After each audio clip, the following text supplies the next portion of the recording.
for joining us here for WPG Masterclass with none other than Ivana Bilic. Ivana, thank you so much for joining us. It's great to see you. I know as we spoke offline that it's been a while since we've seen each other, but I'm looking forward to hooking up at some point.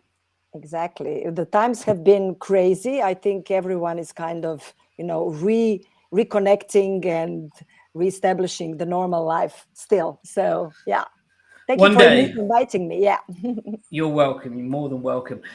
Today, we've got a host of artists. We've got 4 different showcases on display for you just to give your feedback. And I believe the first one is going to be playing one of your compositions, actually. So, I'm thrilled.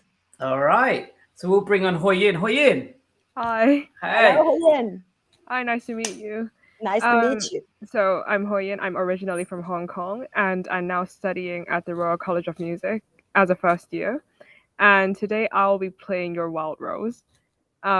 This is a piece that I have been working on for I've worked on this like a couple of years ago, but I have been playing this time and time again because I just love how diverse the styles are just showcased in this really short 6 to 7 minute long piece, and I use it frequently for just short performances, auditions. Like it's been one of my favorites to play, and I'm really thrilled to be playing it for you today. Okay, thank you so much. I'm happy you liked it. Do you know how it was created and why it was created? I think it has been commissioned for like the World Marimba competition, was it?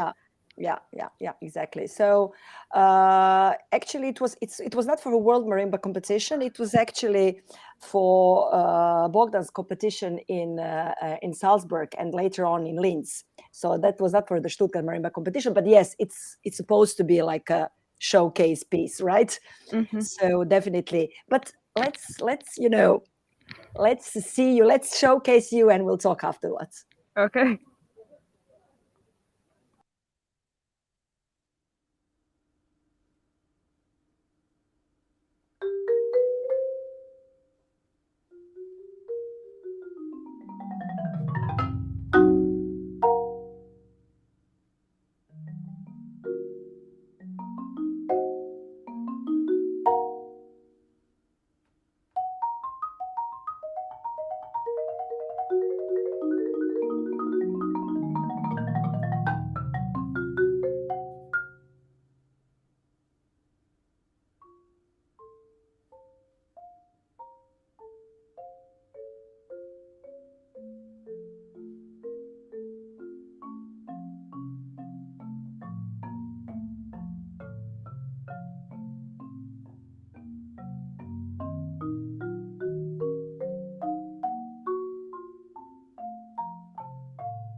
I'm really thrilled how you pulled this out. I actually have one, how to say, I have to apologize as a composer because there is a mistake here. Oh, really? But you were so you really followed what is written in the score. So Where was it? it's when it's written like quasi doppio tempo, when it goes after this tiara pin tak tak tak tak tak tiara pam tak tagi daga gaga tagi tagi taka taka taki ta. It's actually double faster than Oh. it's written wrong, so it's a mistake in the score. Oh. So You it's supposed to actually, be da da da da da da da da da da da da yes, da da da it's da actually, da it's da da. actually yeah, it follows like you have this tian tan tiga daga daga daga dan tan tiga daga daga daga dan tan tin tan tiga daga daga daga daga daga dagi daga daga dagi dagi daga daga dagi daga daga daga ra pi pi pi ta tia ta ta ta tia ti ta ta to tiara pa pa po ta ri ta to. But you played it the way it's a mistake. Oh, it makes much more sense that way. Yes, exactly. So this is something that happens very often with the composers. They make mistakes. I mean, when it was printed, I saw it when it was printed, but then later on I actually failed to react because mostly, people figured out because it's written like quasi doppio tempo, so that's actually correct. But later on, this marking like eighth note equal 55th, 5 is total rubbish. Okay. Right. Yeah, because you actually you really followed what's written, and then as the music went on, you felt like, okay, this doesn't really make sense, so I'm kind of pushing it slowly, naturally. So you made, you sensed something was a little bit off.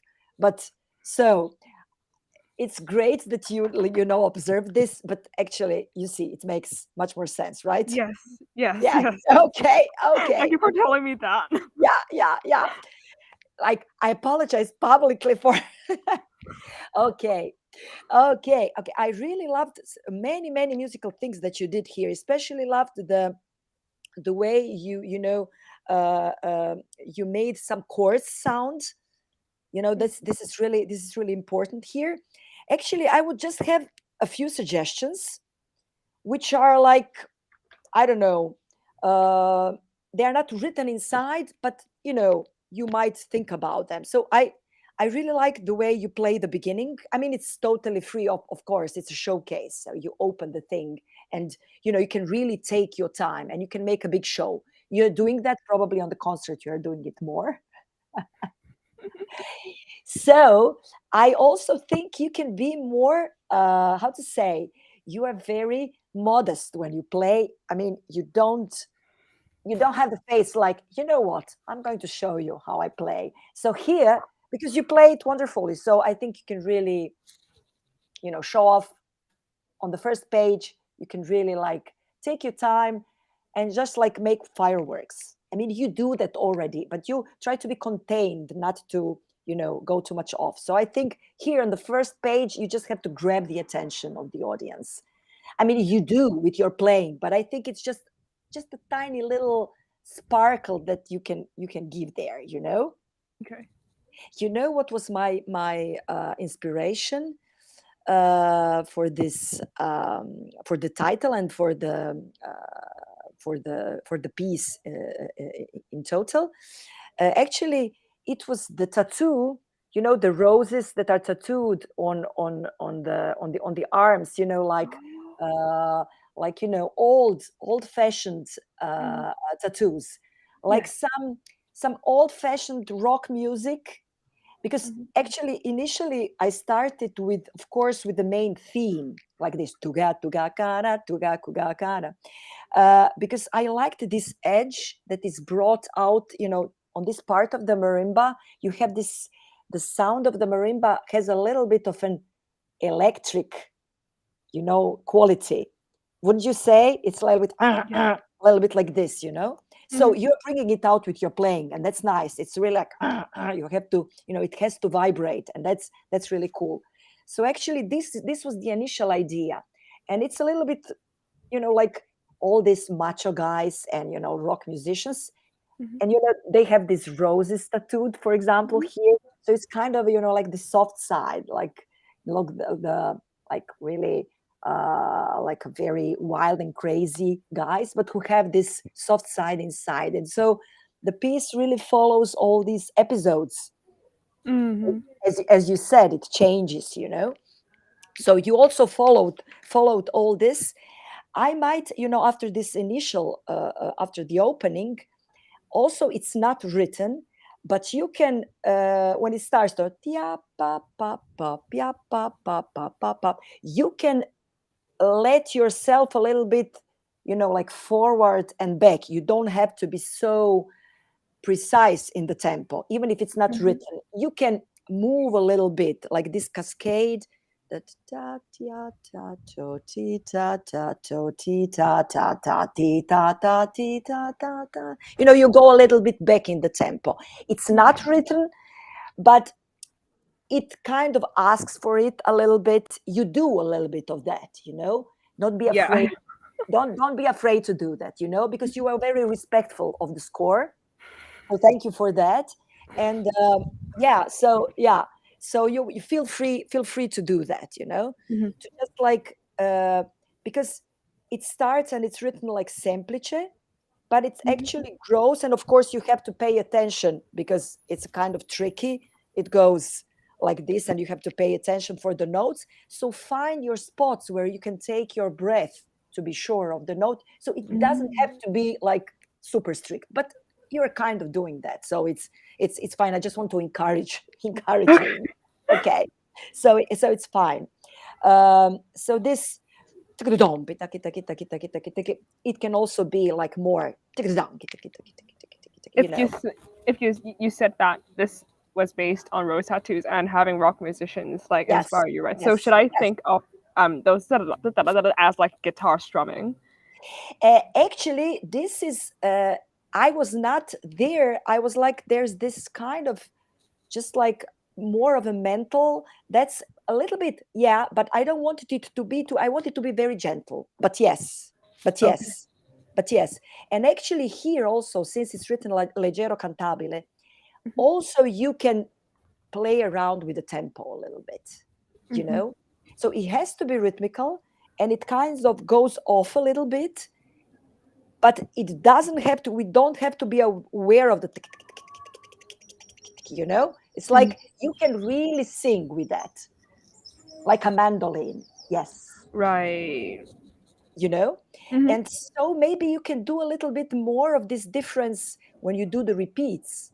So you start mezzo piano, it's like still okay, just this little melody is just still inside, just quiet, and then you have the repeat and it's written mezzo forte, so you have like mezzo piano, mezzo forte. Second time you can do a little bit louder and you can do a little bit more concrete, let's say articulation wise, you know what I mean? It's like it's not just the dynamics, it's also the articulation and the way of, like first one is like, okay, I'm thinking about this melody, okay, I'm singing this melody, and then this last bar that is repeated in like from piano into crescendo, and it goes into this doppio tempo, which is a mistake, but then it makes sense, you do this piano crescendo and then it makes sense to go into this double tempo, you understand what I want to say, right? Yes.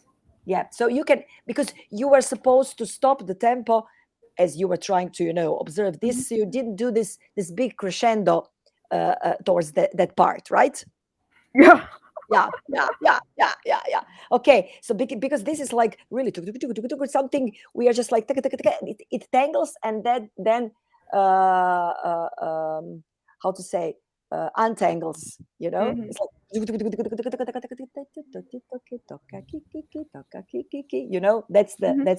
that's the idea.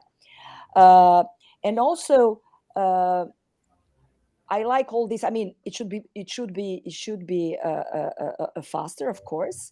There is this part where actually the guitar riffs can be heard when you do Tiara pi pi pi tia pi para po pi para tia ti tari pa like pa pa pa pa pa. You know, they're tenuti on in the right hand, so you can really like sit on them. You know, like this, right? So and then later on again. It's like the the right symbol, like the slow rock, like so there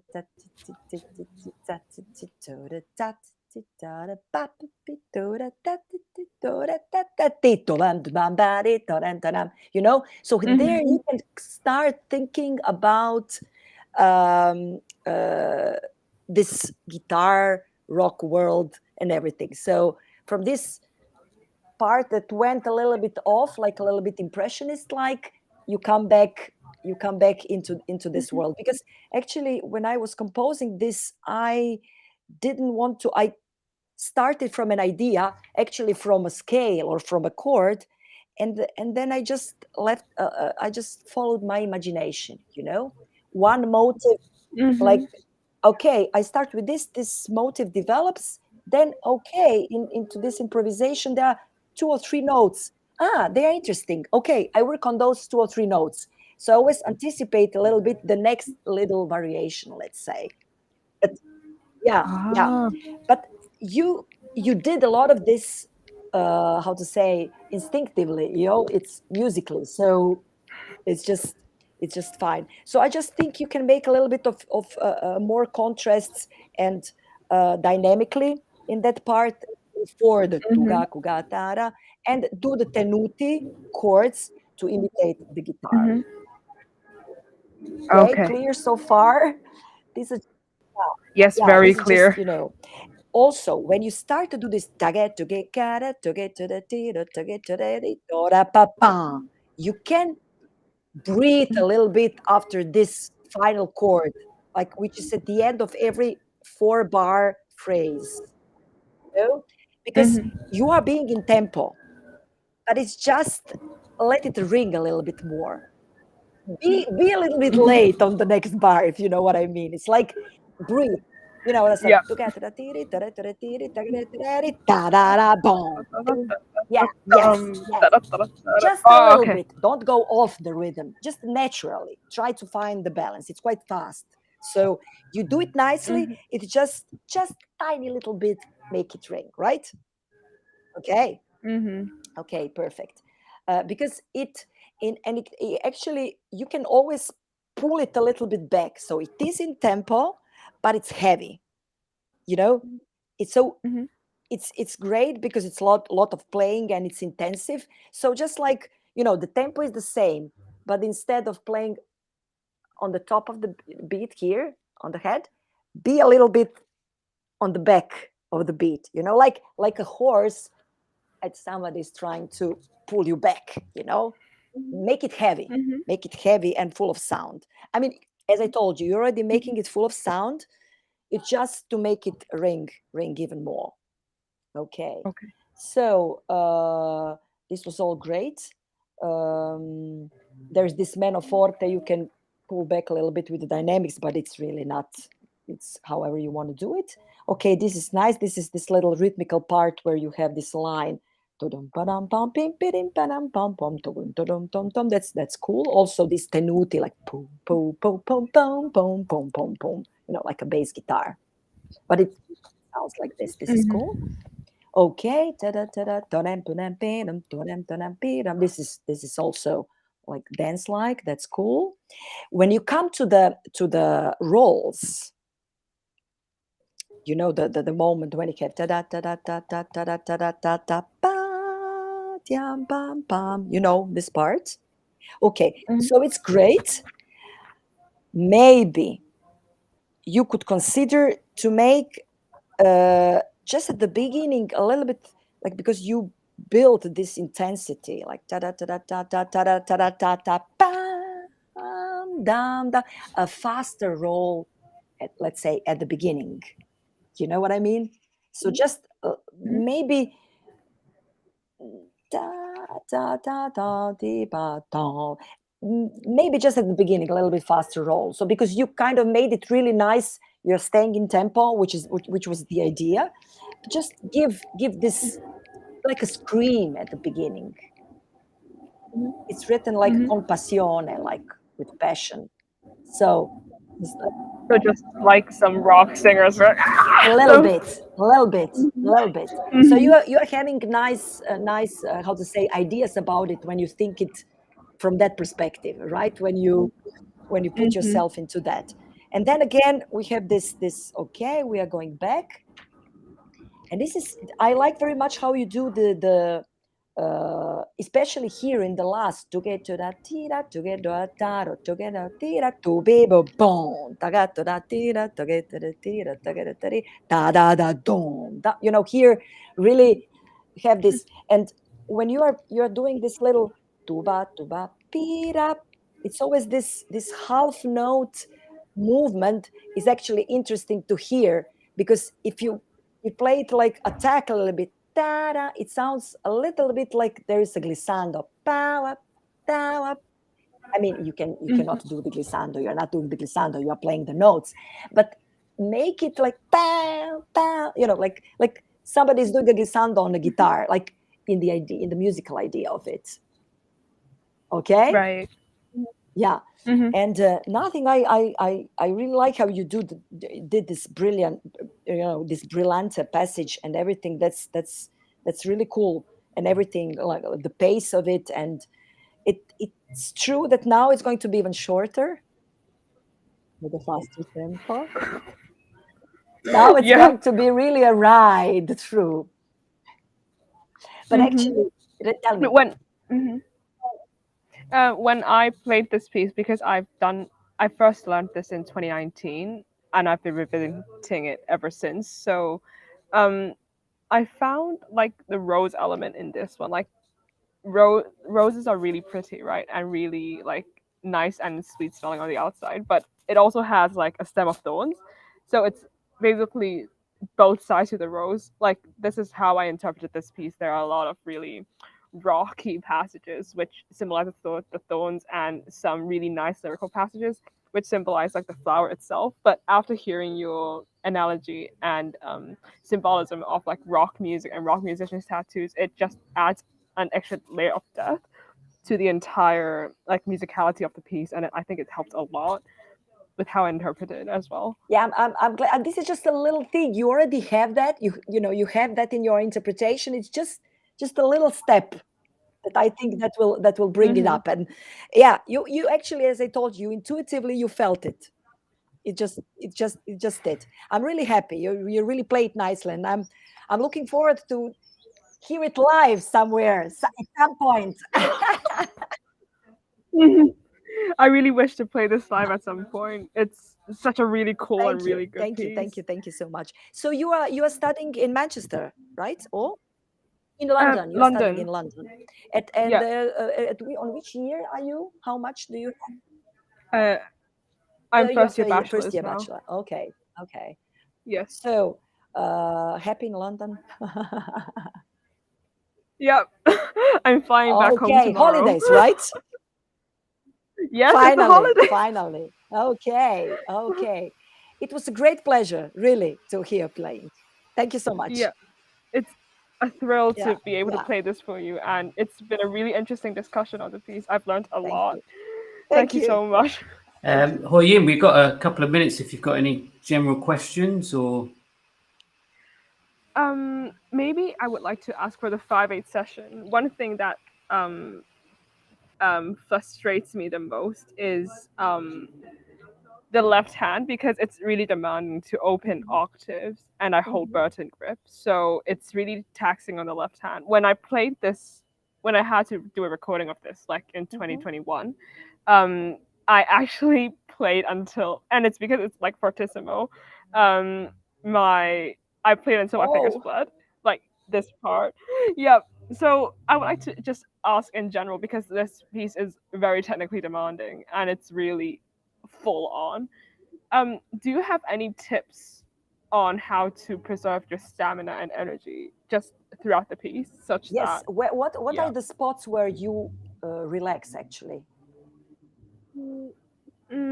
I think um, in the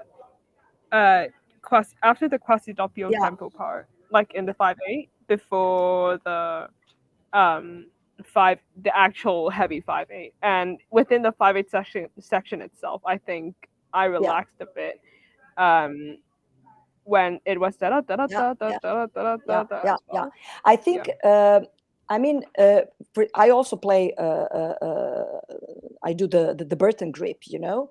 So maybe the thing is that maybe I hold it a little bit loose. So the mallets are somewhere there. So I'm doing it with the pencils. So actually, I'm like not holding this, you know, this one like this, but like letting it stay.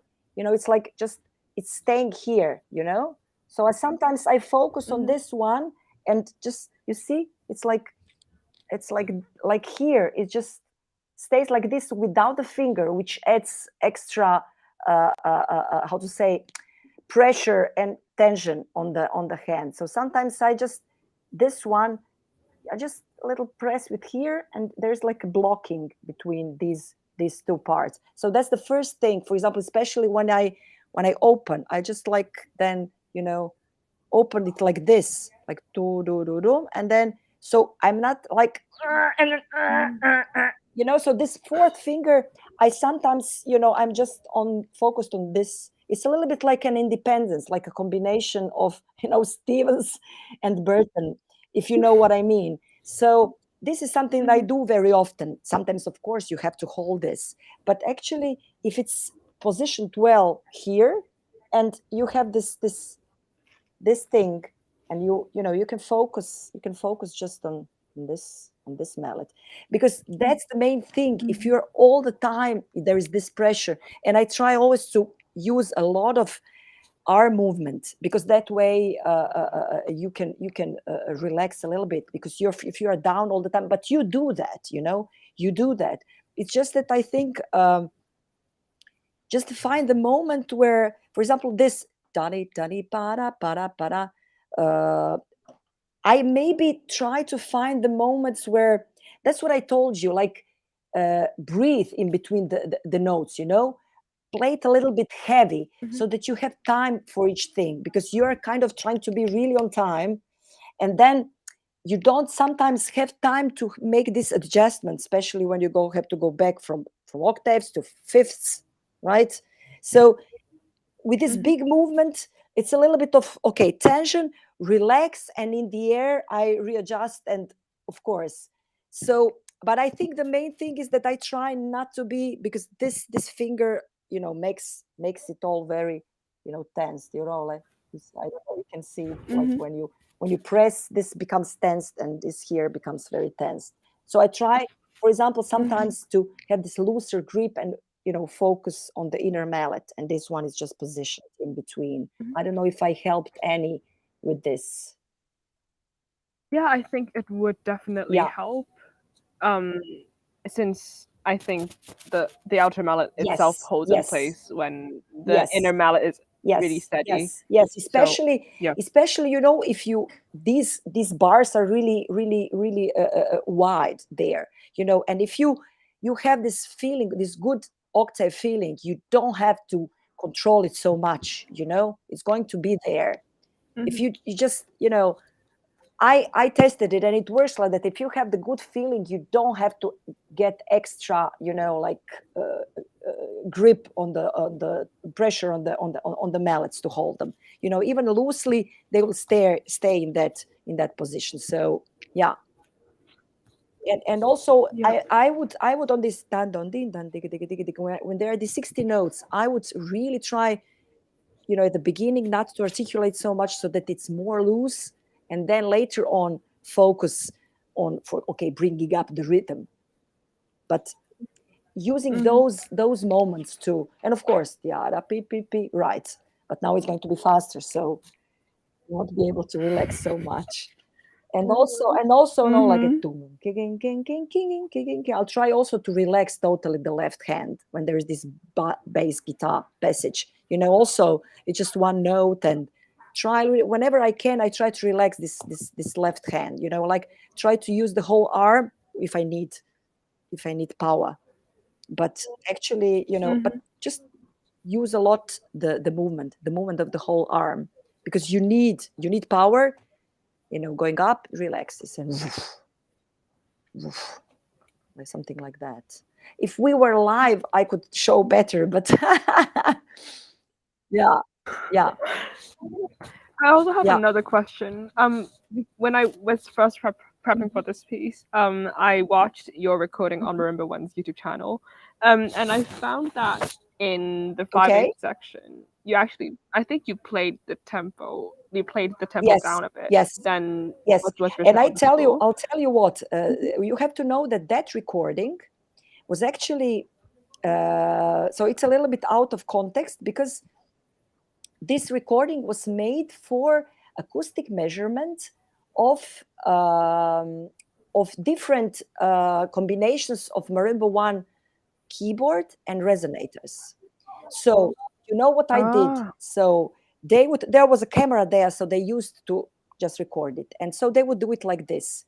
I would play the piece once, they would change the keyboard, so it was from this standard, enhanced, premium, and basso bravo, and traditional, enhanced, premium, and basso bravo, and the other resonators. So I would play, they would change. Then I would play another time, they would change again. Then I would play another time, they would change again. And so it had to be a kind of quite a contained performance, because they were trying to synchronize all the performances so that they could measure actually the differences and say, she's playing this note, this part, how does it look here? How does it look here? They put all the 6 recordings and trying to see how the different combinations vary in sonority. So it was not like a recording which like, okay, I'm recording this piece. This was actually for scientific reasons. Yeah.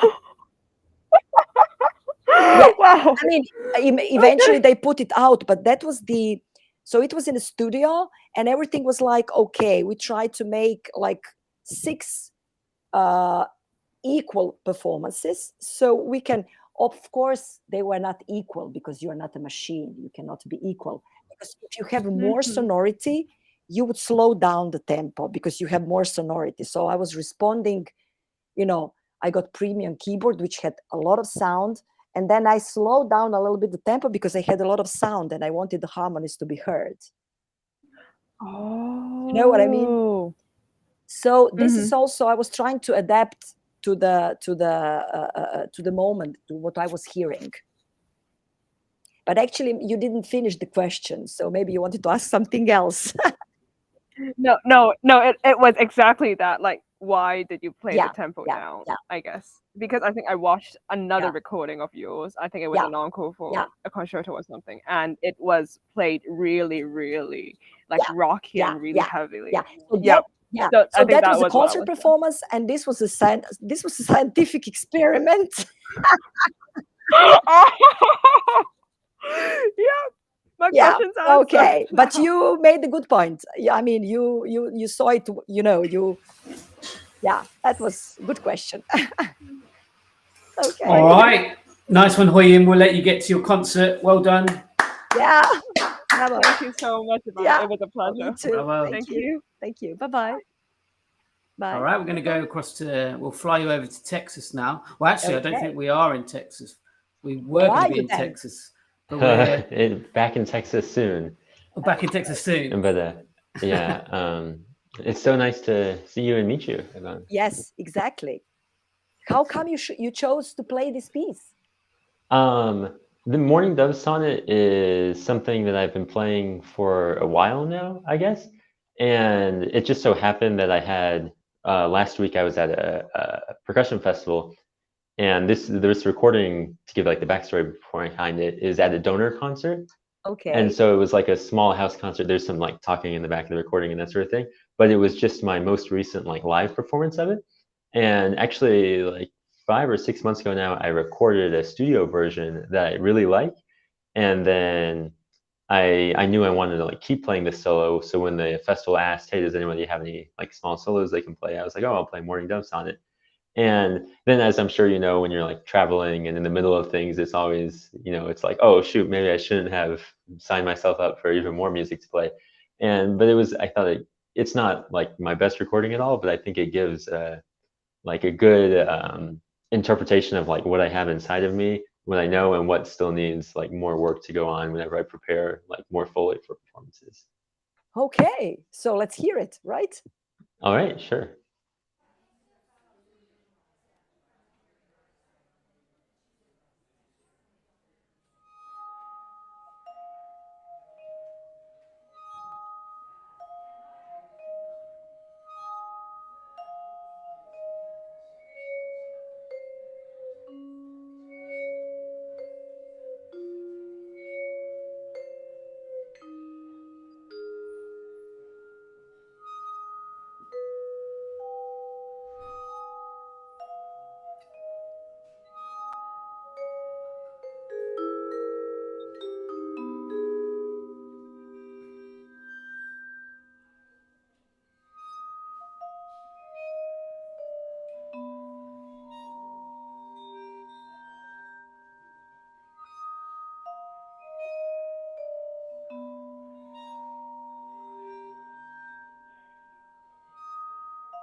beautiful piece indeed, and you made it very, very dance-like. And I had the headache of the little lights there that were going, the little pink, and Uh-huh. that was so funny because you were like from another world put into this ambiance, totally Uh-huh. crazy. Yeah, I guess that's sometimes what it's like performing, though. exactly. You have to create your own little world inside somebody Hmm. else's, let's say. Yeah, beautiful, really. Very, Thank you. very, very, very. You really, very masterful with this whole exchange of sounds and everything. You composed a little bit, Sam, because you played by heart, like me, Sam, but doesn't matter. Um, Uh-huh. I actually, I wanted to ask you one thing. I mean, with pieces like these, which are quite conceptual, actually, because um, there's this playing with the sound, this playing with the rhythms, and with different atmospheres. So I was wondering, how much do you think one should observe, the meters, the changes of the meters in the bars, and also with the tempi and many little things that are written inside. How much, what do you think about that, and especially in this piece? Yeah, I think it's because so much of the like character of the piece and what people know it for kind of comes from the sound and the extended techniques. And so and I remember when I was first like learning it, the struggle is how do you hold the bows and actually bend the pitches and get all the bows to, work on the bars and everything.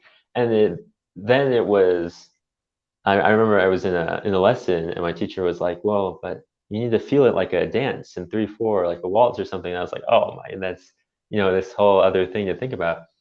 And I think that's what makes this piece challenging is to be able to do all the techniques in such a way that you can still hear like the melody and the meter come through.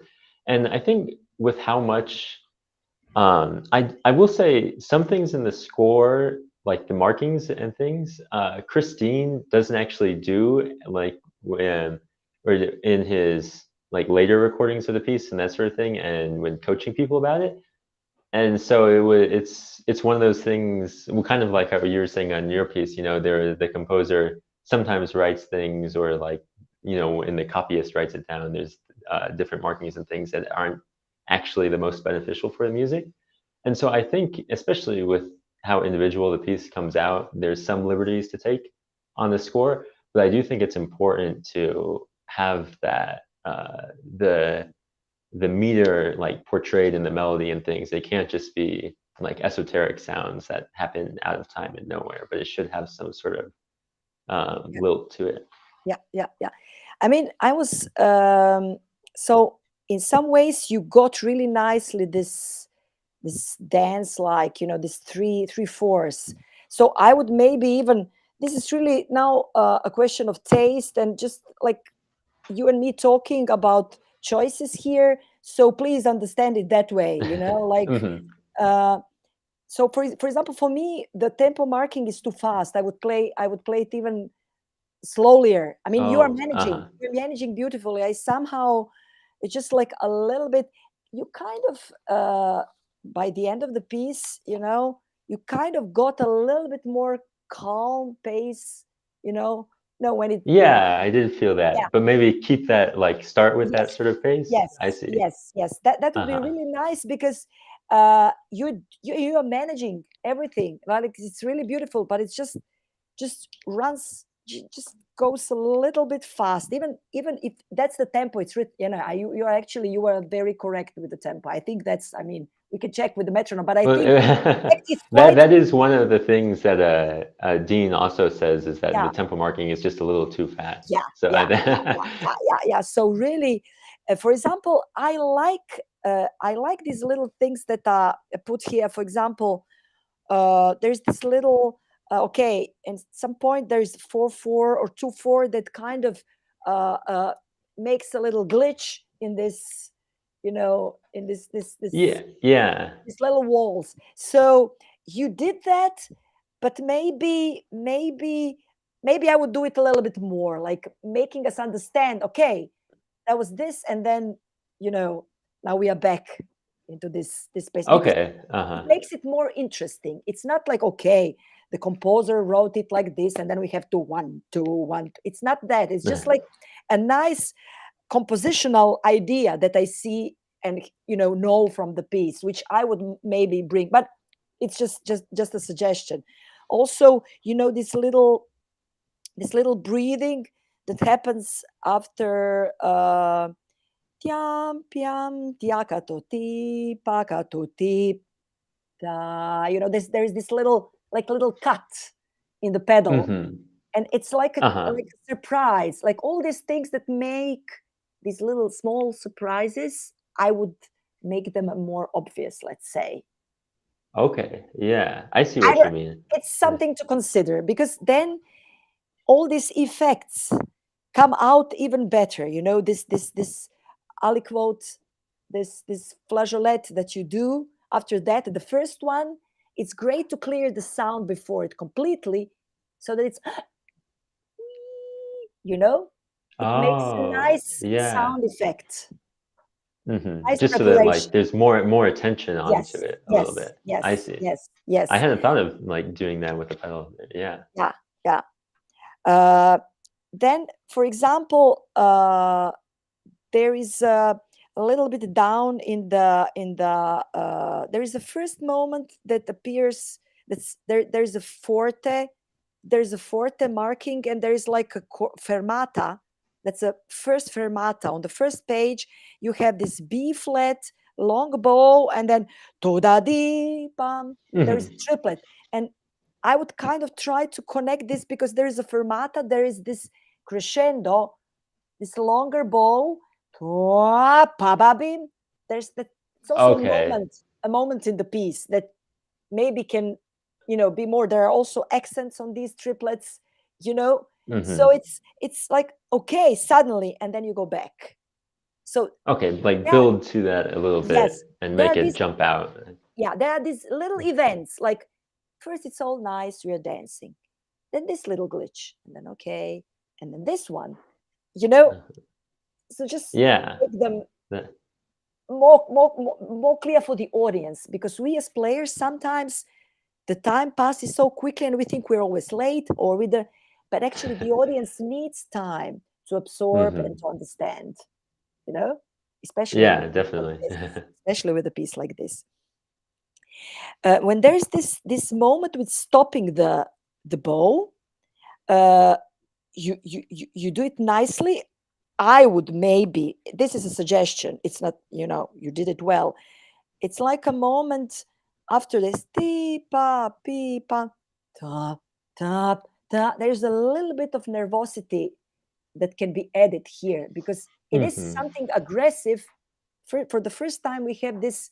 Okay. Yeah, it's different than the rest of the piece before it. Yeah. You are going against the bow.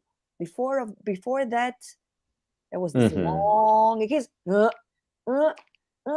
like this little dancing machine suddenly has a. So it's nice. It's nice to have a little bit of bad sound here, as opposed to this beautiful sound before that. Okay, I see. I don't know. And that would probably make it easier to be more dramatic too. Yes. Because not worrying so much about the tone of the bow. Because so would you tell me? Would you do those faster to just make it more aggressive? I would just press them. I would press them more. Okay. Like start like normal, and then since it's written crescendo, a little bit like when you first start to work with the bow, and then you see crescendo, and then you press because you don't know how to do better. It's like learning to bow a little bit like that. It's like and he says a little slower, so you have time to do that, like this little. I see. Yeah. It's also a moment because the bar ends then with a nice long note. So you have one. It's just in contemporary music, every effect should maybe be a little bit amplified because it's important. Mm-hmm. So doing all that, it just put a little amplification on it, you know. Yeah. Uh-huh. Ugly has to be more ugly, beautiful, beautiful, Uh-huh. forte and accent, piano, you know, a little bit more contrast, and I think it would add very much to the piece. You froze? Woohoo, Graham! We lost you. Okay, what happened? No, he's back. He's back. Was that me? It was like, what did I say? He was like, I was like, oh my God, what did I say? It was when you said to be more ugly with it. That's what it was. Yeah. But No, you sorry about that. You Yeah, understand. and that and honestly, those moments with the stops, that always was kind of a struggle with me when playing the piece, because I felt like the technique I was doing kind of was going against like the quality of sound and everything. But maybe if I embrace that and like go for that aspect of it, then just to make it more dramatic, I think. Yeah, because if you press, you will have to stop because it's going to be too much, and so it's going to happen anyway. You know, like, so yeah, right. Yeah, I see. One question for the part that is following. You are playing a different tempo here. You know, ta pa pa pa pa pa pa pa pa pi. And then you suddenly you go faster here. It's a decision, or At the 5/2. like 4/4 when the tempo changes, like 130.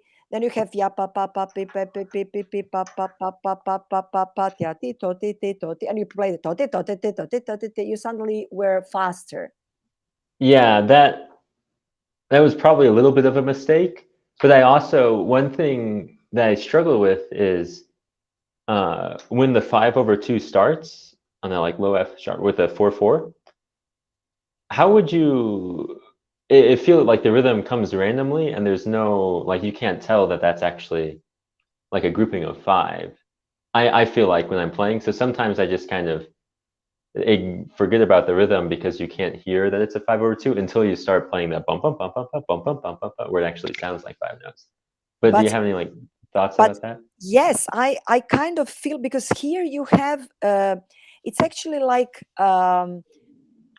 a few like different, how to say, different like different pictures coming out, so different atmospheres and tempi, and so each time that actually this is like a usual contemporary composing techniques, so that you put together different musical situations. But in order to make it work, like every time this musical situation reappears, it has to be the same, meaning the tempo has to be the same, the articulation, whatever makes it the way it is, you know. So this is something that I would maybe pay attention a little bit more. So these episodes, whenever it's this 5/2, or to make it really, okay, this is, I don't know, this is Snow White, and then this is the prince, and then this is the witch, and then this is, every time when it reappears, because the interesting part about this is exactly that. Okay, and then you switch to that, and it's like putting up, different songs on the Okay. So kind of making sure that every time it comes up, it's exactly the same rhythm with it to follow. Yes, so that we recognize it. I mean, we do, but is it the same? Okay, it's a little bit like that, right? And, yeah, I see.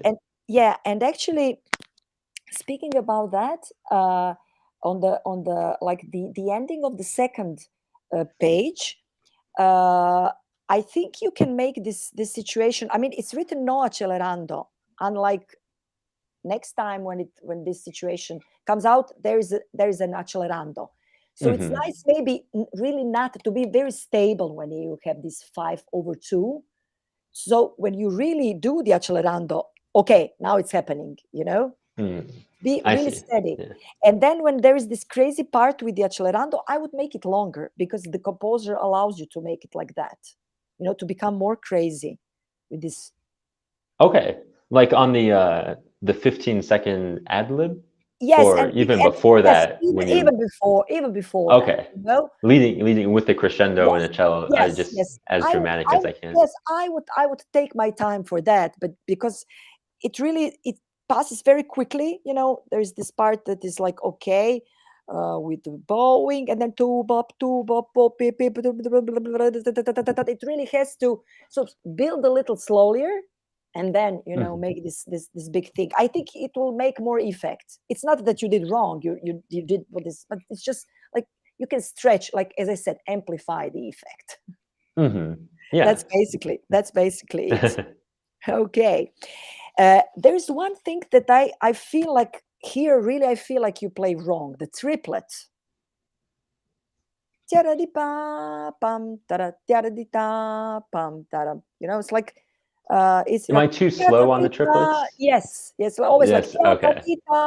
boom, tagada, tiata, tita, boom, tagada. Yes. That was a habit that I have been struggling with. So I need to Yeah, keep putting in more work on that.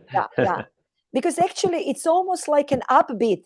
Yeah, pa pa pa, tim, tagada, ta ta ta, pim, tagada. It actually, everything kind of leads not to the first beat, but to this long note.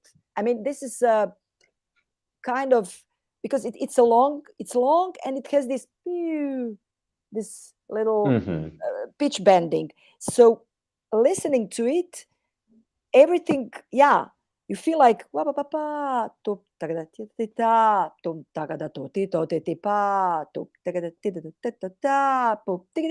this thing all between is very rhythmical. This is the only part it's like the time is bending. Yeah, I see. I hadn't thought of it that way, but it doesn't because have to that's be, that's like where the extra eighth note is, and it's where the pitch spin. So it is yes. a little. I So see. again, it doesn't have to be metronome like. It's just like everything is like it's a little bit like this. You walk and this is actually something that also composers like to do. They write out very precisely something that is actually a musical situation, because to make this bending you need time, pitch bending, right? So to make it sing and to make it work, you have to add a little bit of extra time. So is it really 1/8 or a little bit less, a little bit more, whatever? But just everything else is very tick tack, tick, and also this. It's like tam pam tiati tati tipi tom tagada. This is also from another word. Yeah, this is kind of where different ideas of the piece come together at once. Yeah, exactly. So then we really understand and hear these different things, and we can appreciate them more. It's really because you really do nice things, and the effects come out, and everything, and the nice sound, and so really how to say, impose yourself more to the audience with your interpretation. Yeah. So I mean, maybe there is this on the just after this crazy situation. This is bar, what is this, 29 30 25 423. Do you observe these markings, like because he has to pi ta ta, so it's like not this, it's not always ta pa ta. Metrically it's a little bit different. Yeah, because I had been playing them all equal. Yes, but I see the one with the second. Yeah. Oh, that's interesting. Because I feel music, like in musical it's like pi pa pi pi. tum pi pa pi pi tum. You see, it's a little bit different than what you are doing. I mean, obviously, it can be slower. Now I'm fast. I'm just like singing it because then it makes sense what he wrote. Tiam pi pa pi pi. Tiam ta ta ti tiam. You see, it is a different phrase, different thing. And then again, tiom ta ta tia ya pa pim pa pam pam. Then you have these three phrases with something quite specific inside. Yeah, it gives a little bit more character to them. Yeah. I would go more crazy for the fortissimo.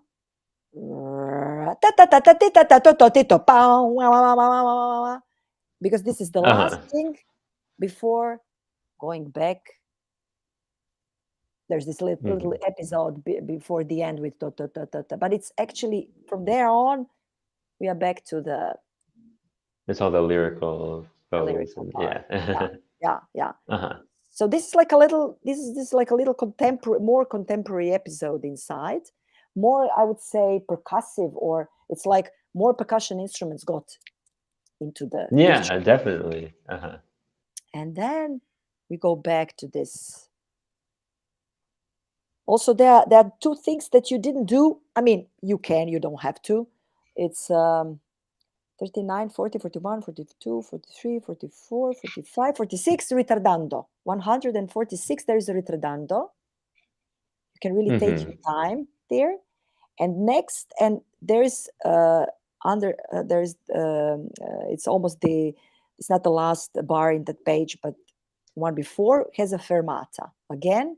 So you can make this preparation for the triplet, like just like the first time, like before. This is the only thing, but actually it's mirror like. It's like the beginning, it's just it's pretty kind of the same until the ending. And I really liked that was perfect, beautiful, like in 3/4 time, and when you went back, you kind of got into the piece, and now you felt really okay. This is I guess. But it's difficult. It's difficult. So it's maybe it's maybe really start slower, and if you feel like you're dragging, then like build a little bit at the beginning. So whatever, like the tempo at the beginning. So just be sure not to try to start a little slower rather than faster. And getting into the real character of the piece before you actually start playing it again. Yes, exactly. Because it's also very much, I repeat, you are doing it really nice, because it's very much connected to this movement. Of course, you practiced and now you're quite capable to do it quite fast. But still, the sound needs time to come out, of course, depending where you play. I remember like the first time I tried to play all the way through it, it was like 3 or 4 minutes longer than what I had been doing lately. And so I just need to find that point in the middle now that I can actually do the technique. Yeah. Enjoy, like enjoying these beautiful sounds. Like it's really such a wonderful, wonderful idea. And it's also for me, the interesting thing about this piece is that also it shows these two different facets of the instrument, this very, very smooth, melancholic, and on the other side it can be really, the sound can be really raw and ugly. I mean, but raw and like aggressive. So it really just shows this wide spectrum of the sound possibilities of the instrument with actually just not many elements. I mean, it's actually when you start playing it, it feels a little bit simpler than like the first time I listened to it. And I was like, whoa, there's a lot going on. But then the music, and it's the like, because it had the like Morning Dove melody, I guess, it feels kind of tonal, and then the middle part has just like especially the part where you're just improvising randomly and there's no tonality at all. It kind of has both of those elements. But it's a little bit like a broken record. Like, okay, you're listening to the record of that piece and something goes a little bit wrong. We can still recognize the melody, but then something something goes off. Yeah. But really, it's very interesting when you think, when you approach the pieces that way, that you really look into this, like, why did the composer write that? Okay, maybe he wrote, like the tempo marking, maybe it's fast, maybe it's it should be slowly or it should be faster. But very often this structure, of bars and of meter, there was an idea behind that, of a certain phrase. It doesn't have to be, as I told you, metronome, but we have to feel it. We have to observe it. That's one thing. And the other thing is, like, really, especially with contemporary pieces, as I said, I will repeat myself, but it's really important. Give yourself time to make those to produce those sounds, and make the audience, let them appreciate it. I mean, they need to find a time to grab the information about those sonorities, right? Yeah, and to be able to think about it and process it before it just goes on to the next thing. Exactly. And that's something that very often we as percussionists, the pianists are masters of, like the string players are never in tune, but it feels like they're in tune, but they're cheating all the time, because they're actually not in tune.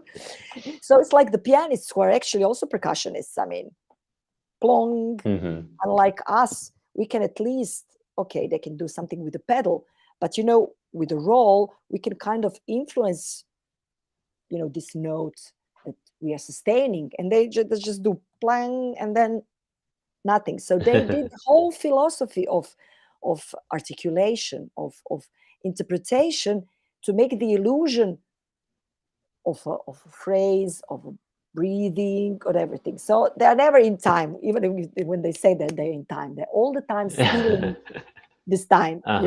You know what I mean, what I'm talking about. Yeah. But it makes you, like, it makes you feel the phrase better, even if it, and you still think it's in time. But it's and we are, as percussionists, we are afraid of doing that.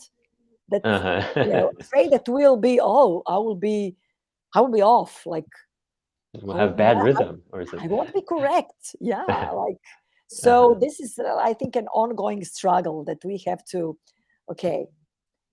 find a moment where we should let go a little bit this this obsession with, you have to be precise. And this is kind of the perfect piece to do this. Exactly. I think, because while being precise, while still being precise, right? Because actually, you're creating these long notes, like a string player. Yeah, I mean, that has a, like, the attack of the notes is so much longer than normal. And where is the attack? Where is the beat? Where? It's also something to think about. Is it the moment I put? Is it? Well, it's not like the moment that I push or pull, or it's like, when is, actually, this is a question. When is the moment, where would you put the beat?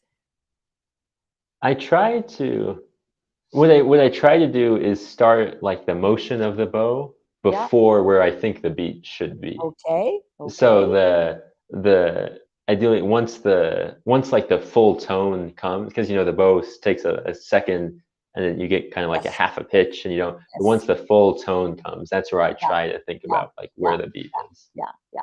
But again, it's not like tick. It's a little bit like it's wow. Yeah.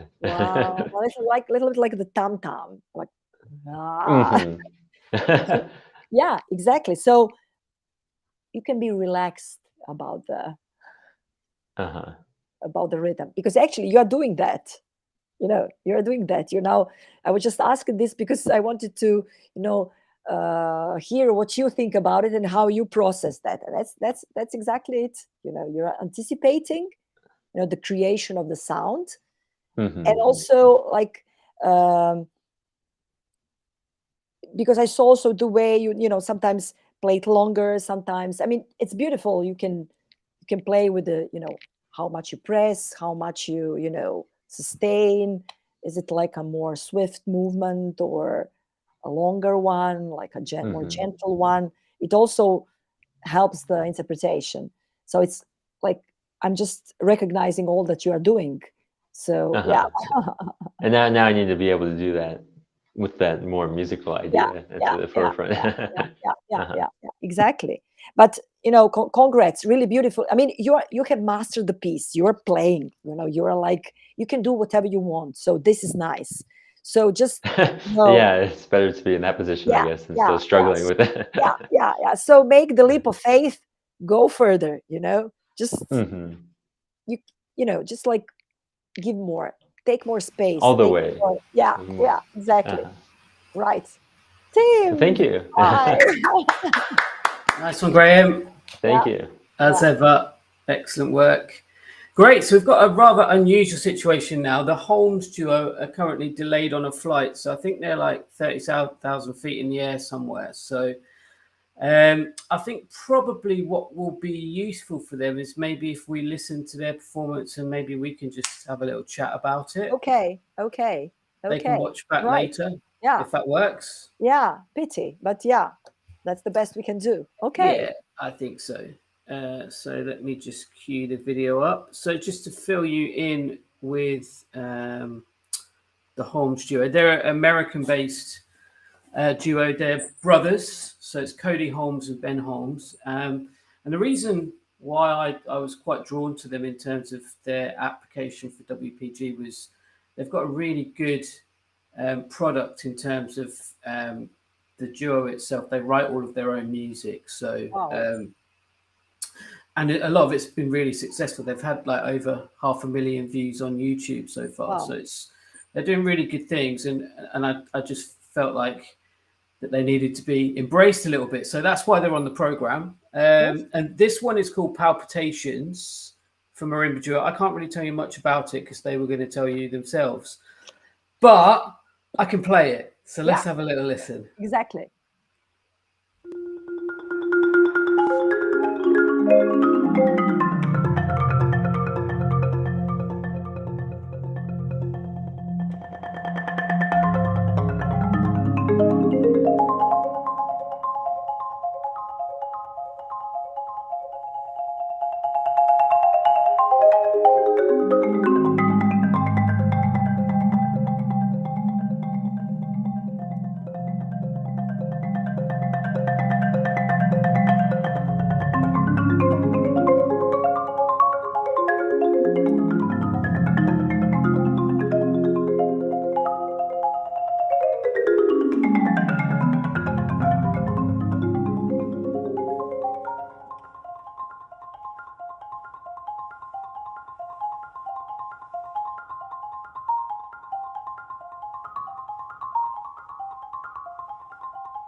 Great. Congrats, guys. You flying up there. Cool. Great. So Yeah. yeah, so and you can see why I was quite impressed initially in it. I guess where do you want to start really? Do you want to start with the playing or the composition? Because I'm sure there was. Actually, these things are connected because I would have questions since there is a composer involved. So I would actually, what is interesting, I don't know when they recorded it because they have masks. And so Yeah, this one's quite old. I think this is like 2 years ago, this one. yeah, because you can't really see the contact between them, because of the mask and everything, and you feel like, okay, that was for me. It's actually the reminiscence of those times, like everyone is okay. Yeah. So I was missing a little bit more of contact, but that's obvious. Yeah. It was my, like, looking at the score.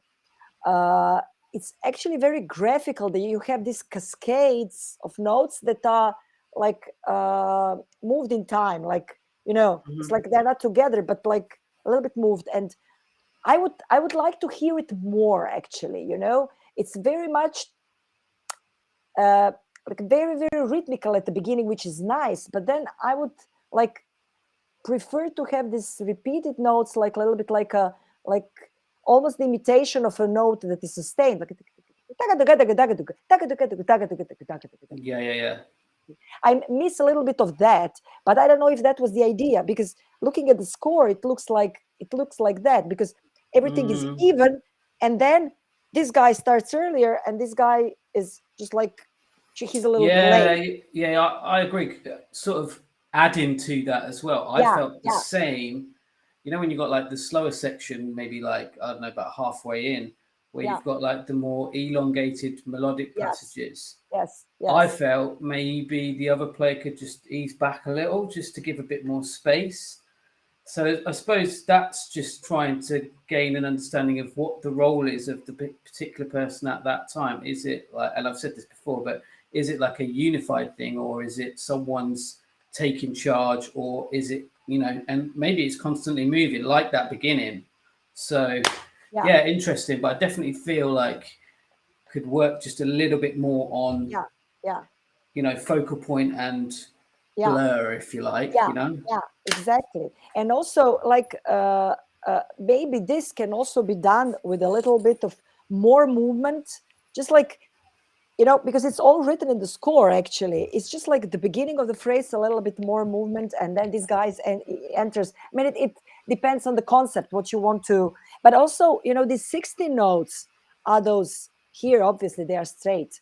But later on, as you were saying, when there's this little melody, when he does tagadeki donkey gonki ga, yogadeki donkey gonki guga, donkey gonki guga, I would groove a little bit more in this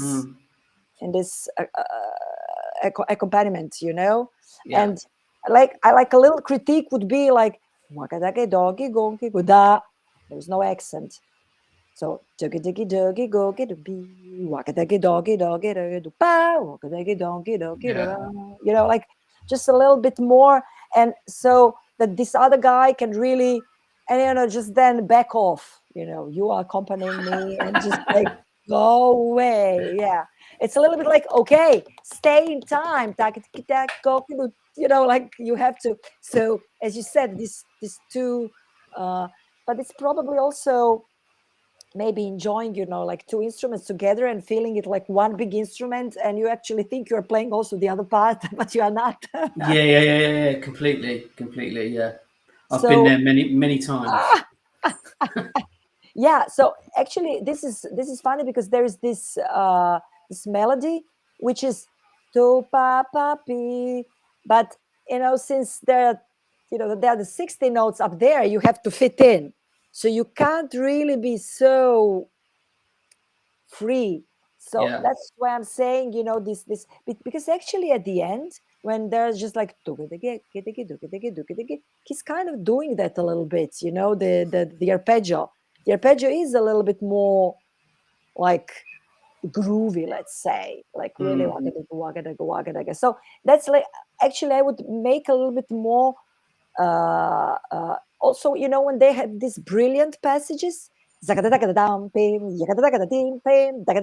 would add more brilliance there, for example. Or when they have this little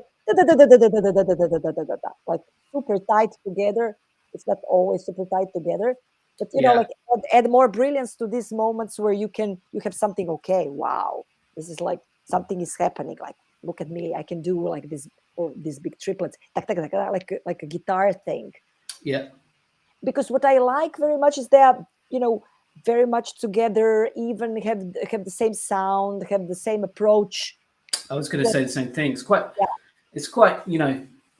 knowing a lot of the top chamber groups over the years, it's always, well, not always, but more often than not, you find that there's two players which are very consistent in their approach, and it might be the way that they play, or it could be like what you hear, and for them, they've definitely got that blend. Like, you can almost tell that they're unified. So I completely agree. Yeah.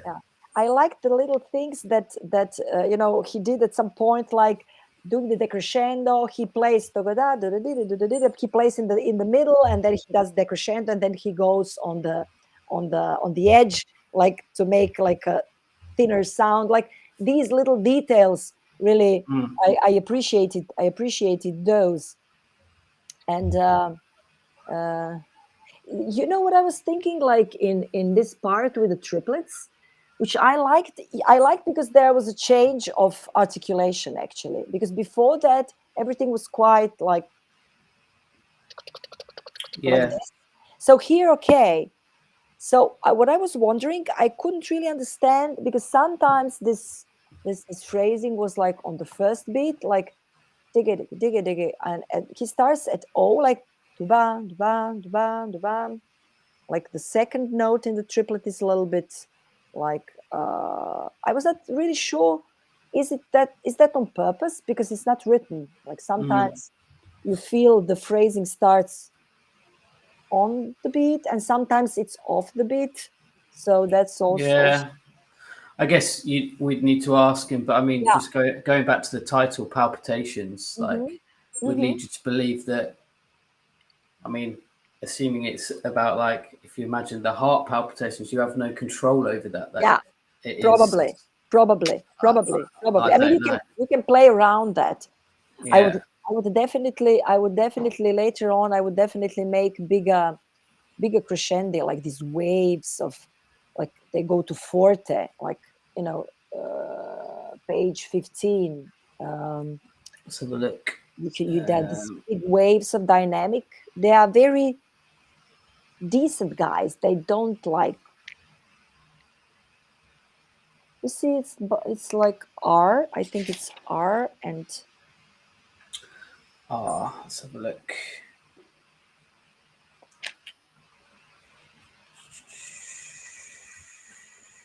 Oh yeah, I see.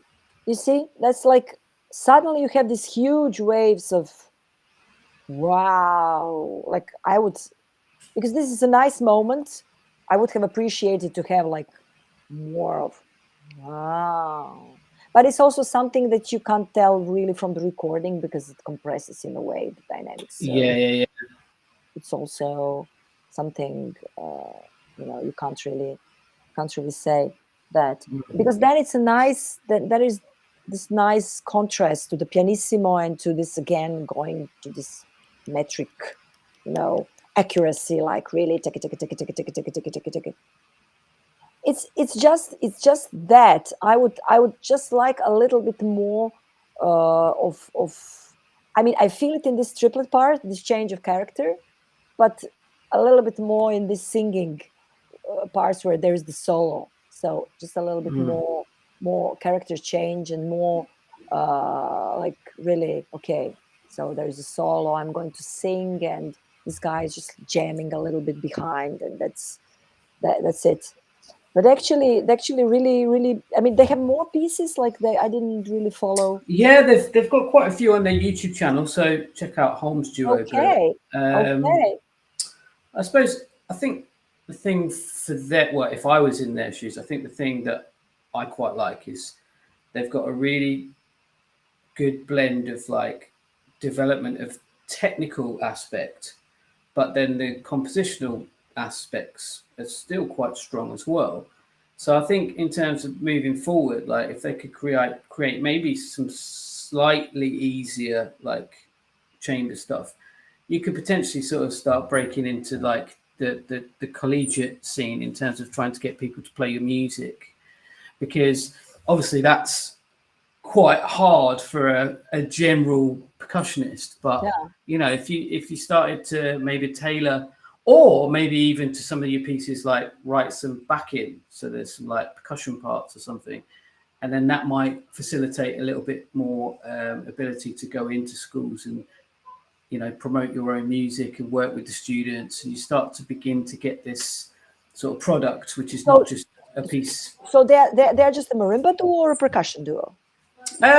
Most of their stuff that we've seen on WPG has been like marimbas, yeah. Marimba But I'm duo. sure they play everything, but yeah. Because exactly what you said, I saw, you know, I saw some new ideas, some fresh ideas, but they are still, it's still inside of something that's like, okay, this is the style I've heard already, and so it's just like developing a little bit more of these ideas that are, you know, new, or, you know, like fresh. And as you said, like maybe this is also this nice blending that they have, these two guys. At some point, you know, we would like more challenge, like sound wise and musically wise, like a little bit go out of the box a little bit more, as you said. And probably to get, it's probably that, you know, it's difficult because probably people think, okay, these guys are, you know, playing that, they wrote it, they are playing it, so who's going to, you know, we are not going to go into that repertoire. So this is also a challenge for that. Yeah, but I feel like even if sometimes I'm like, okay, there's so much music for marimba already, so much marimba duo music, no, you know, enough. But, you know, you just still want to, you know, I saw these pieces like, okay, cool, some nice and fresh ideas. So like really follow that, try to find your own voice, because this still it's all very idiomatic still, even if it's difficult, it's quite idiomatic. So as you said, maybe just find a little new thing inside, like just like venture more into the, I don't know. Yeah. And as I said, sort of touching on what I said a minute ago, I've sort of advised them to write some sort of development book in terms of like developing as a duo. So you can start quite simple, just maybe working on, you know, simple duo ideas, like working together as a group, maybe rhythmical, could be melody, harmony, could be working together. Do you know what I mean? And then gradually build up. Because this piece, because this piece is pedagogically, it's very, very useful to build.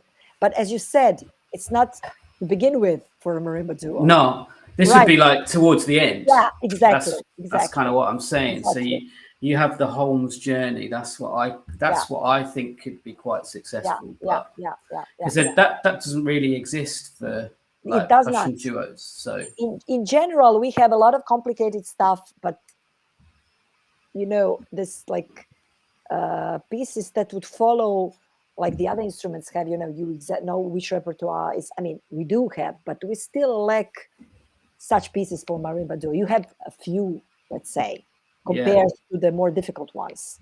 So yeah, you always go around the same stuff, right? Cool. So, So thanks, Holmes, guys. Sorry you didn't make it, but hopefully that's useful. Hope safe travels. I mean, you cannot hear it now, so hope everything. All right. Is okay. I think the guys are in Venezuela now, so we'll bring them on. Hey, guys. Hello. Hey. Hi. Nice to meet you. Nice to meet you too. How are you? Okay, doing great. What time is it at your place? 2:44. It's 2:45 over here. Okay. So the voice you just heard, Ivana, that's the translator. I understood. Yeah. Cool. All right. As ever, do you want to just maybe talk a bit about the trio and what you're going to be playing? I just want. I would like. Question. Yeah, I would Yeah. like, probably you already did that, guys, but I would just, for myself, I would like them to introduce themselves to me a little bit. Que si se pueden introducir ustedes. Ok, bueno, nosotros somos el trío de percusión Catatumbo, un trío que fue creado solamente para el World Percussion Group.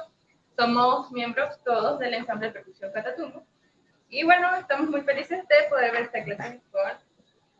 Hi, we are Trio Catatumbo. We are part of a bigger ensemble called Catatumbo Ensemble, but the trio was created exclusively only for the World Percussion Group. Oh. And we are just very excited to be here and play this for you. We are from left to right. We are Judith, Naibeth, and we are Jose. Hello. Okay, so how did you decide about your repertoire? I mean, what music do you like to play, and what is your repertoire choice? ¿Por qué decidieron repertorio? ¿Por qué decidieron tocar las piezas que tocaron? ¿Por qué decidieron tocar estas piezas? Bueno, la idea es, en general es como mostrar la mayor capacidad musical, ¿no? O sea, tratar de abarcar la mayor cantidad de estilos y digamos, no teníamos en el repertorio una obra corta y por eso escogimos esta. También tenemos una obra de Rebel donde demostramos colores, hay obras más virtuosas, obras por percusión. Entonces, como en un sentido general, la idea de las 6 obras como que todas sean distintas para poder mostrar más a nivel música. So we chose our repertoire based on wanting to show the most of our skills, the most of our capacities. We, for example, we didn't have a short piece, so we chose this one.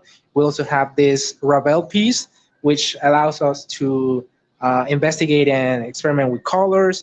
We also have a lot of repertoire that is based on that to showcase the most capacity and skills possible between us.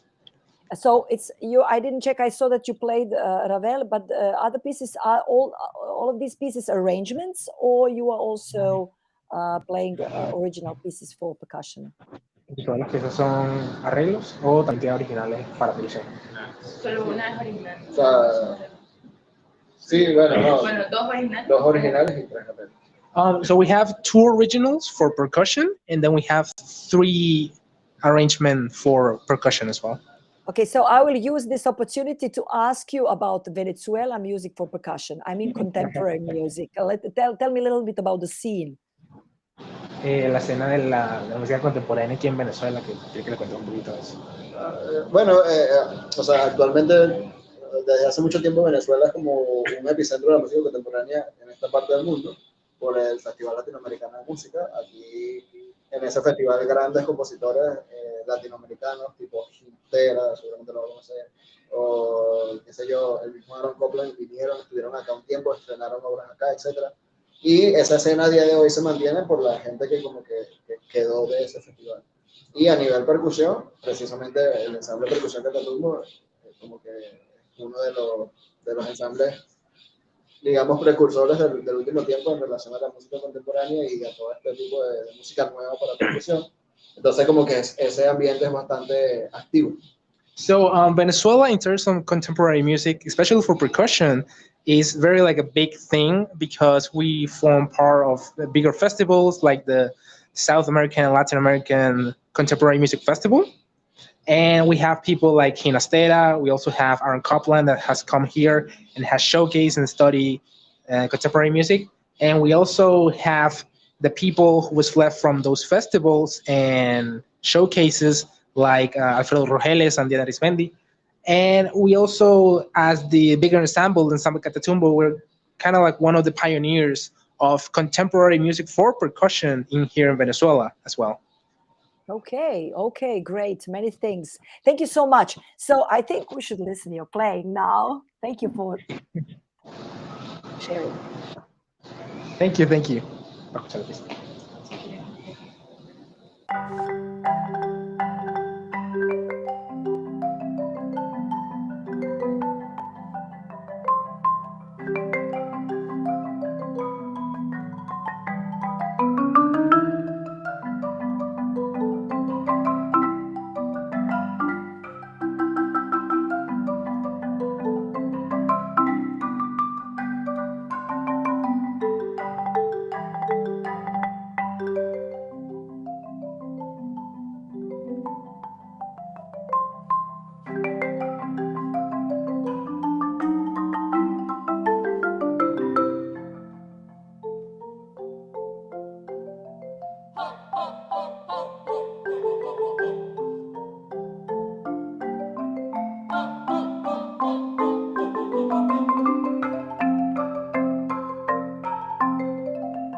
Thank you.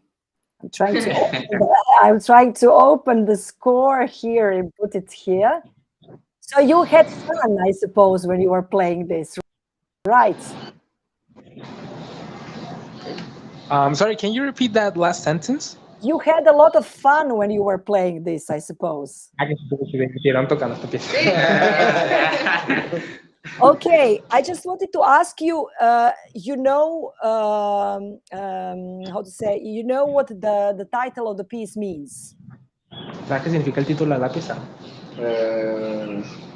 O sea, sabemos que es una polka, pero no tengo la traducción exacta. Es como una expresión demasiado autóctona.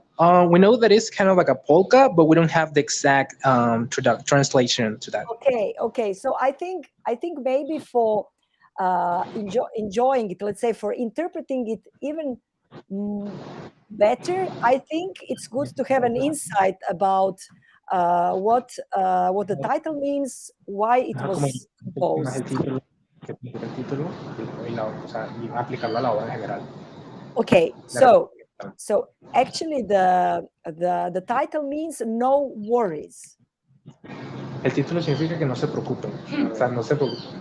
Okay, so it was actually composed by Strauss after an illness. He was quite ill for a period, and when he got better, he was like, wow, okay, finally. He was so happy that he got over the sickness that he decided to, compose this really fast polka.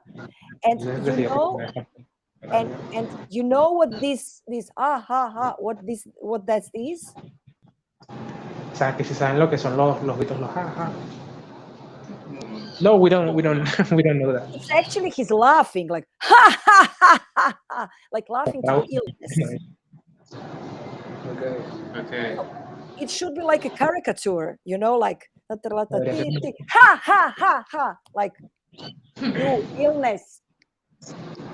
It's actually this thing when you were like a patient and like he was really very sick. So this has to be with a lot of you're just shouting like ha ha ha ha ha, and it should be really loud. Y debería ser bastante ruidoso, pero bastante duro. Okay. So about the polka dance, what do you know about the polka dance? ¿Qué saben de la polka? ¿Qué saben de la danza de la polka? Realmente no mucho, porque aquí no es demasiado familiar. O sea, eso aquí no, en ninguna parte se baila. We're not really familiar with it because here, at least in Latin America, it's not that common. We just have like a minimal knowledge. Okay, so I think that is important that you know. So it is like 1, 2, 3, hop, 1, 2, 3, hop, 1. So you have so this accent is very important. Se debe tener consciente ese acento en la última, porque así es la danza de la polka. It's like a jump. So es como un saltito. So it's tantagadam, tantagadam, tantagadam, letto tripa, tripa, tripa, because you jump and have fun. Okay. Okay. Yeah, like more. So everything that you see, articulation is very important.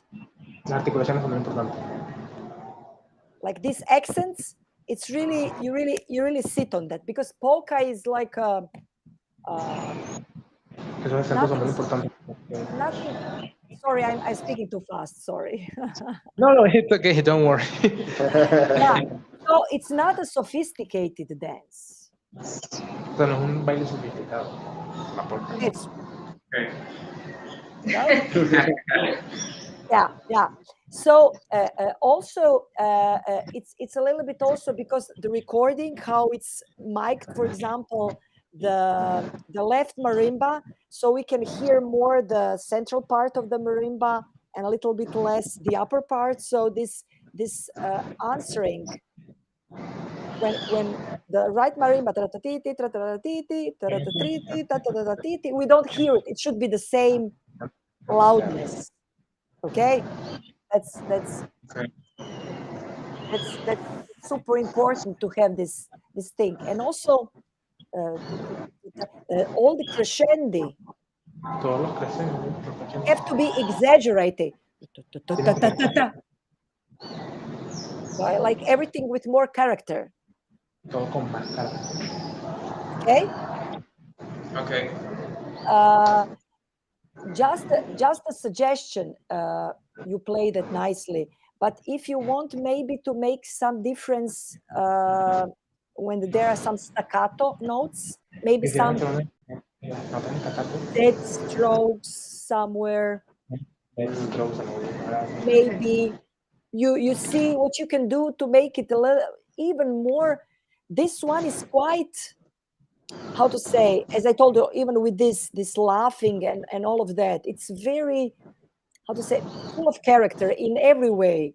Like articulation really has to show that. Okay. Because it's not complicated music. It's just so simple and so short, and it has to be really like a joke, like a, boom. Entonces, como es muy simple y como es muy rápida, o sea, corta, tiene que ser como una broma, pues, pero que se entienda. Okay. I like your playing together. One can tell that you have the experience to play together. So, I mean, are you thinking about keeping going as a trio? ¿Ustedes piensan seguir tocando como trío? Bueno, ahorita no. Exacto, ahorita no lo sabemos, pero...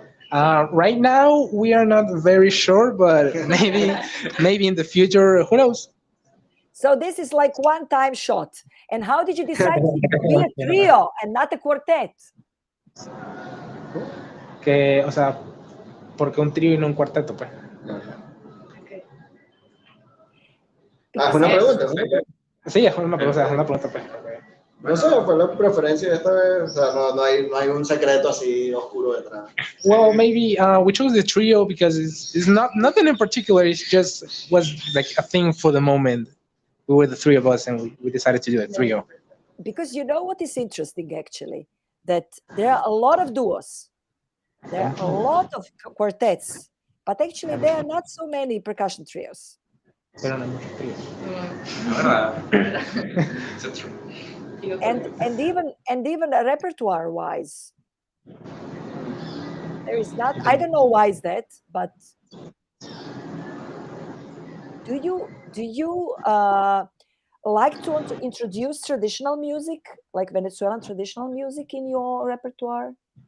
Que si les gustaría introducir música tradicional venezolana al repertorio del trío. Sí, o sea, podemos decir que nosotros, bueno, a una parte del trío que tenemos, tuve la oportunidad de participar en Luxemburgo en la competencia internacional de percusión. Y ahí una de las obras que tocamos en la primera ronda fue Fuga con Pajarillo, ¿no? Y que, bueno, Muy autóctono. muy autóctona. We as the trio, we went as well in a festival in Luxembourg. It was a national competition of Luxembourg, and last year. Okay. And we had the opportunity in one of the showcases to play Fuga con Pajarillo, which is a very traditional piece from here, from Venezuela. Hay que aclarar un poquito que la figura del trío de Catatumbo existe, pero que es rotativa. O sea, el año pasado fuimos, pero no fue, nadie se unió para el World Percussion Group, por eso es que decimos que este trío se creó para el World Percussion Group. Okay. So another thing we wanted to clarify is that this format of a trio has always existed between the Catatumbo ensemble, but it's kind of like rotative. It's never the same members. Last year, for example, when we went to the national competition of Luxembourg, Naibeth wasn't there. It was another member of the ensemble. So it's kind of like a rotative, like switching. Okay. Interesting. Todos somos parte del ensamble, inclusive pero o sea, que todos nos rotamos. Okay, so like we are all part of the same ensemble, even me, the translator. So, but it's kind of like some switching back and forth between members. So it's like an open relationship, or what? Yeah, como una relación abierta. Entonces, dentro de de eso tenemos el ensamble grande, hay un cuarteto de marimbas que participó en Bélgica en 2021, está el trío y ahorita se está haciendo el dúo, todos con personas totalmente distintas, pero que todos pertenecen al mismo ensamble. Yeah, and we also have the big Catatumbo ensemble. We also have the quartet, the marimba quartet, which in 2021 they went to a Belgium festival and a competition, and also we have the trio in Luxembourg, and we also have a duo as well, but they're kind of just like rotating and switching as well. So how big is the ensemble, the big ensemble? How big is it? ¿Cuántas personas somos en el ensamble? 9. Right now we are 9 people in the ensemble. Pero también, importante, como que son 9 fundamentales en el ensamble, pero también está Venus, que es el ensamble de solo mujeres, que son otras 6 chicas, donde están Ivette. Yeah, so we are 9 fundamental members of the ensemble, but we also have other groups like Venus Ensemble, which are only women, which Naibeth is part of. So it's actually in the same in Catatumbo name. Ya, y eso es parte de Catatumbo porque la directora, es un proyecto de Catatumbo, o sea, dentro de la estructura la directora es miembro principal de Catatumbo. It's also a part of Catatumbo because one of the members of the Catatumbo is the conductor of that ensemble. That's what I wanted to ask, actually. Do you have a conductor? So he's also the artistic director, or it's very democratic in your ensemble? Si tenemos un director, que si eres el director artístico, es democrático. O sea, yo me encargo de toda la dirección de todas las agrupaciones. Yeah, Jose is the artistic director, principal, manager, dad. Okay. He's so actually you perform with conductors sometimes if you are in a big ensemble. Usted, o sea, tocamos contigo si es una pieza muy grande de repente. Exacto. Yeah, if it's like a very big piece with very like ionization, for example, he's gonna be involved in that piece, for example. Okay. Is he good at conducting? Is he good at conducting? Is he a good conductor? Oh yeah, he's a good conductor.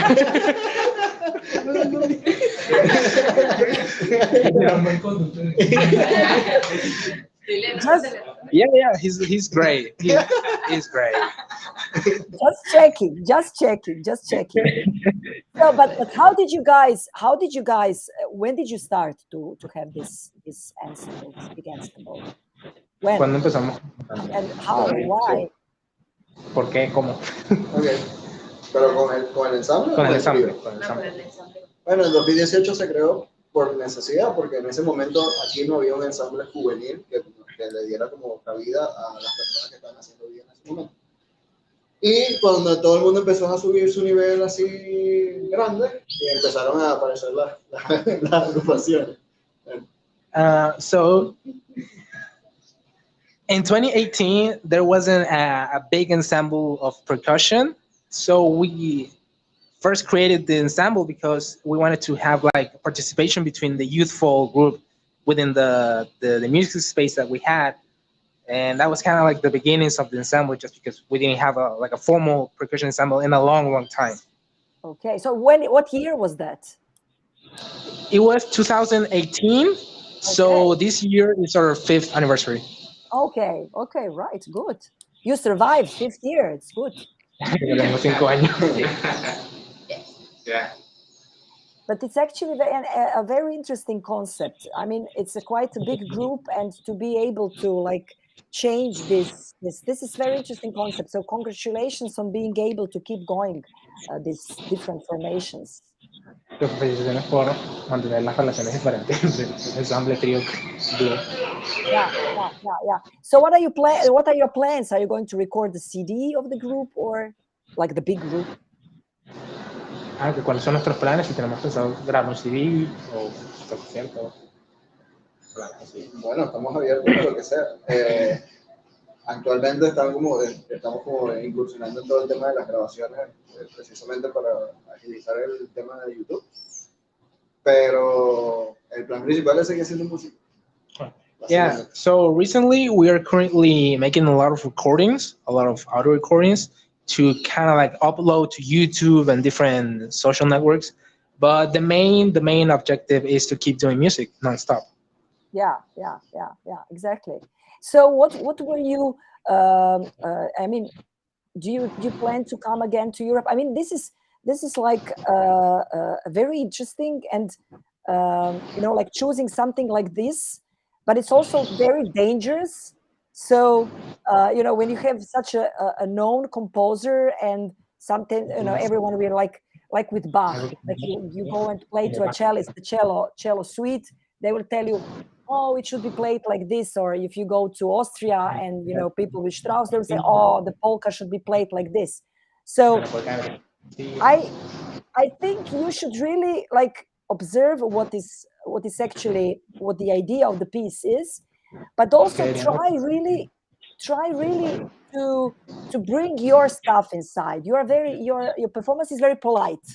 You play nicely and everything, but I think you can really bring character, of course, in the way that it was meant to be, like what Strauss meant it to be, but also bring your culture, your personalities inside. So not try to imitate Strauss polka, but really even make your interpretation, add a little edge of something Venezuelan inside. Okay. I would even add a little effect, little percussion inside, like play the marimbas, but at some point, like wake something, just a little twist. Que le agreguen un twist, que de ella de repente dice, podrán poner una percusión si quieren. O sea, que le agreguen como algo diferente también. Okay. Because it's not the point that you try to be as as precise as somebody from Austria will play this. That's not the point, right?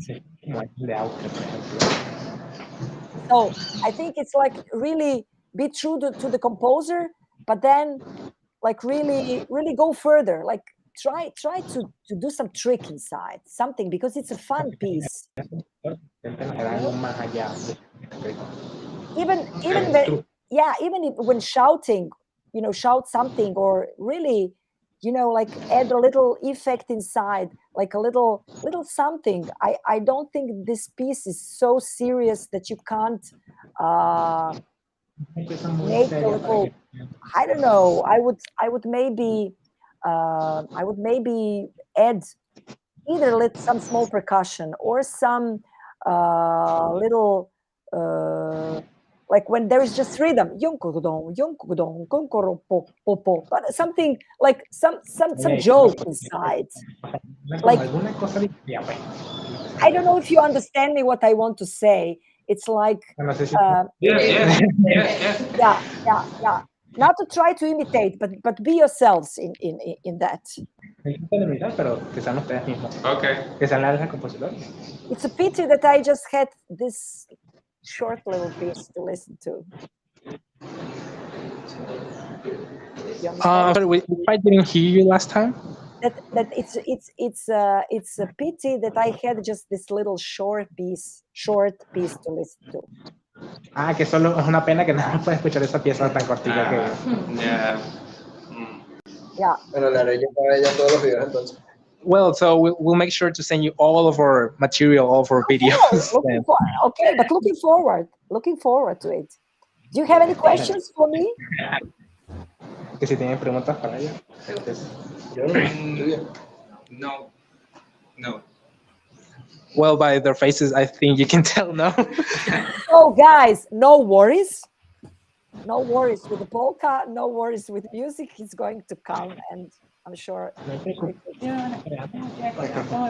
Yeah. All right. Thank you so much. Thank you. Thank you. Great. Well, thank you, Ivana, for your help this evening. Okay. I appreciate it. Okay. So we are officially done. For anyone watching at home, we have a showcase concert tonight in 50 minutes time. So it's 9 o'clock UK time, 8 p.m. UTC time this evening. So do check that out. You can grab a glass of wine or a glass of beer and prepare. I already have beer. Yeah. Of course. Great. Okay, well, thank you, Tim. Thank you so much. For everyone watching. everyone watching, if you stay right there, Ivana, just for a second whilst I end the stream. Thanks everyone for watching. Tomorrow we will be joined with who we've got tomorrow? Theo Milkov tomorrow. So we're looking forward to that session as well.